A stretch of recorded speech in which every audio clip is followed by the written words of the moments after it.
जी अस्सलाम वालेकुम वरहमतुल्लाहि वबरकातुहू। जनाब आज माशाल्लाह फिर एक बारी जनाब गब्बड़ पट लियांदी है माशाल्लाह बिल्कुल तैयार और वड्डे पेट माशाल्लाह बकरी ने पई। और जनाब इस टाइम दूसरे तो तीसरे सूए दे विच माशाल्लाह चंगे हाइट कद कि 35-36 इंच हाइट सो माशाल्लाह खूबसूरत फेस ब्यूटी दे विच माशाल्लाह कन्ना दी चौड़ाई और लंबाई भी वेख सकते हैं माशाल्लाह चंगे चौड़े ते लंबे कन्ना दे विच।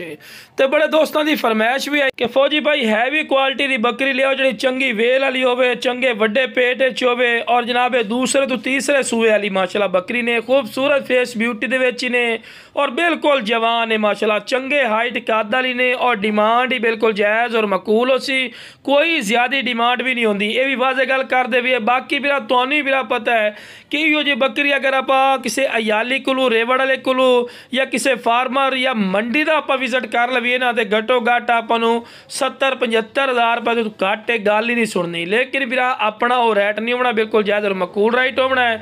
तो माशाल्लाह वाना चड्डा वेखो जिवें माशाल्लाह फ्रीजन गाई होंदी है ना माशाल्लाह इस तरह का माशाल्लाह वाना चड्डा ही नहीं। तो लो भी टोर फिर के भी खा रहे हैं कि सेहतमंद और माशाल्लाह एक्टिव और तंदुरुस्ती ने और डिमांड ही मैं बार बार गल कर रहा बिल्कुल जायज़ और मकूल हो सी। के बिरा मंडी चले जाओ ना 70-75 हज़ार रुपये तू घट गल नहीं सुनते जेडे आखे ना फौजी बिरा इतना रेट नहीं होता मेरा बिरा तू मेरे को आ तू मंडी का विजिट कर मेरे को ना तू मंडी का विजिट कर उत्ते मंडी जाके चेक कर तेन रेट का पता लग सी। बाकी सेहतमंद और एक्टिव इतनी ज़्यादा है कि तुसी खुद ही चेक कर सकते हैं माशाल्लाह चार दे पिछे छलांगा मारते आ गई है।